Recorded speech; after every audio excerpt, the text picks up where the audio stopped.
Before I begin, I have a confession to make. I am a huge overthinker. Honestly, if there was an Olympic sport for overthinking, I would probably have a bronze medal by now. It's a different thing that I would be aiming for gold, but I would overthink even that and lose the main spot. Classic overthinker. I remember a few days ago I had to make a simple decision that what should I wear to the conclusion day of my summer camp. The theme was traditional dresses. Sounds easy, right? No. Not if you're living inside my head. Not if you're navigating the Chronicles of Suha Zohara's thoughts. 45 minutes. That's how long I stood hostage in front of my closet, asking myself questions like, which material dress should I wear? The cotton one or the chiffon one? Will the cotton one be too underdressed? And will the chiffon one be too overdressed? By the time I left the house, I was already late for the event. Plus, I did not even feel that confident anymore because I had spent so much time overthinking the smallest choice. Does this story relate with anyone? The kind of overthinking that seems non-serious and harmless at first, but then becomes this constant inner voice, making every decision feel tougher than it should be. I'm not the only one, right? Overthinking, it's the quiet epidemic, far more common than we admit it. It's when we over and over replay situations in our head and get stuck over every little detail, usually worrying about things that have not even happened yet.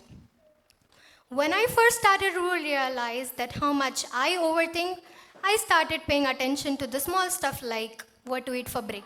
I could spend 20 minutes just choosing between wafers or biscuits, thinking, what if the wafers don't fill me up and maybe I'll regret not choosing the biscuits. I want you to imagine something. Imagine you're standing in front of a wall full of cereal boxes, 100 different kinds, organic, gluten-free, multigrain, high fiber, chocolate, almonds, without almonds, etc., etc.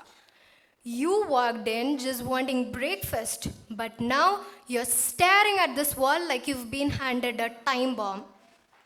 Now we laugh at this. But the paralysis of choice, it's not just about cereal. It's everywhere and it's breaking us in ways we do not even realize.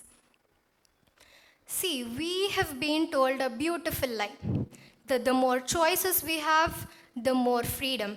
The more options we have, the more happier we will be, right? Let's imagine a girl, Aisha, recently quit her job to pursue her passion. Bold move, right? But then came the avalanche. What should she do now?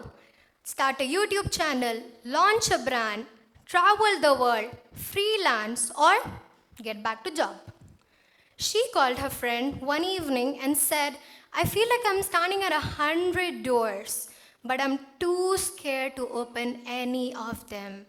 Because what if the best door is number 87 and I chose to open door number 3? Now let's get back to the main thing. Aisha is not lazy. She's not unmotivated. She's just stuck, drowning in decisions, chained by the illusion of endless options, the anxiety of what if.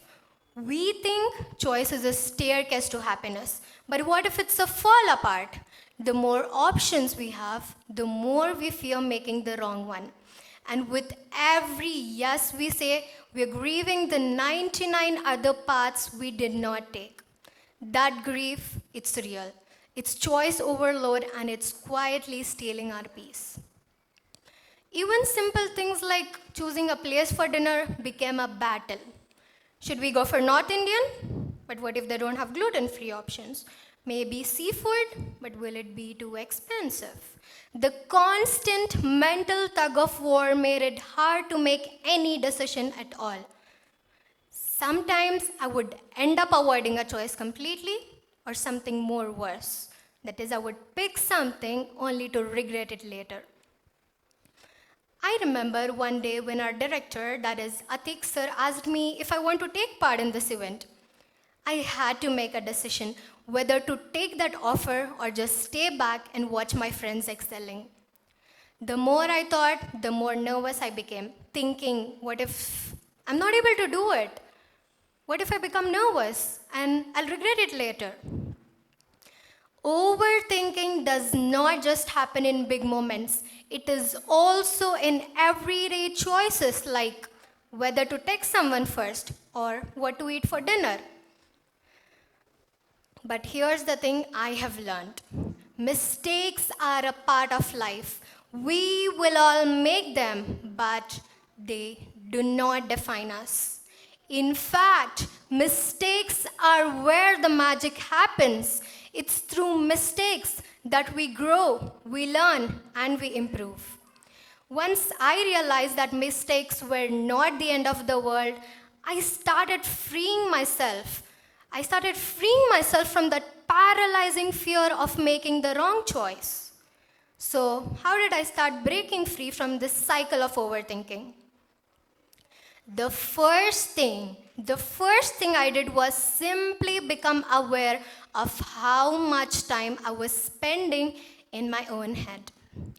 Recently, there was a wedding, and I had to pick an outfit again. Yeah, an outfit again. But this time, I decided to give myself a challenge that instead of spending 30 minutes picking an outfit, I would pick one in 5 minutes. I opened my closet, I grabbed the first gown which caught my eye. It felt elegant, and I did not overthink it. I slipped into it, and for the first time, I did not second guess myself. And when I walked out, I realized sometimes trusting yourself is the best choice. No regrets, no stress. And since then, I've been practicing some simple tricks to avoid overthinking. First, limit the time you spend on decisions. Limit the time you spend on decisions, just like I did with the wedding outfit. I started limiting the time I spent on it.